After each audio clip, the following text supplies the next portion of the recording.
J'ai intitulé cette communication Déformation artificielle de l'intelligence avec une petite parenthèse autour du D. Ce titre, en fait, résume un petit peu la thèse à partir de laquelle je vais m'exprimer aujourd'hui. Alors, cette thèse, elle est double. Elle a deux dimensions. La première thèse, elle consiste à soutenir que la formation des intelligences est toujours déjà artificielle. Elle est toujours déjà conditionnée par un milieu technique ou un milieu industriel. La deuxième thèse, qui découle un petit peu de celle-là, c'est que cette formation artificielle de l'intelligence, elle peut toujours aussi devenir une déformation de cette même intelligence en fonction de ces milieux techniques et industriels.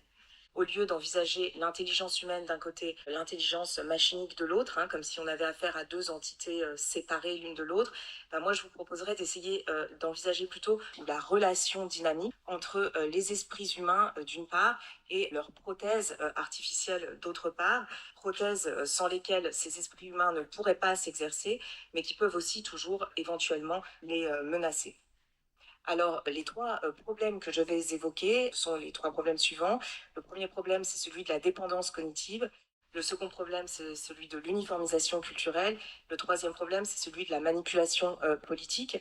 Et si j'ai le temps, j'essaierai de vous montrer dans une dernière partie que, en dépit de ces trois problèmes, qui me semblent être les problèmes importants aujourd'hui dans le contexte du développement de l'intelligence artificielle générative, eh bien, en dépit de ces problèmes, je crois que l'on peut concevoir et développer des technologies à la fois herméneutiques et contributives, j'essaierai d'expliquer ce que j'entends par là, qui mettent les algorithmes au service des esprits individuels et de l'intelligence collective.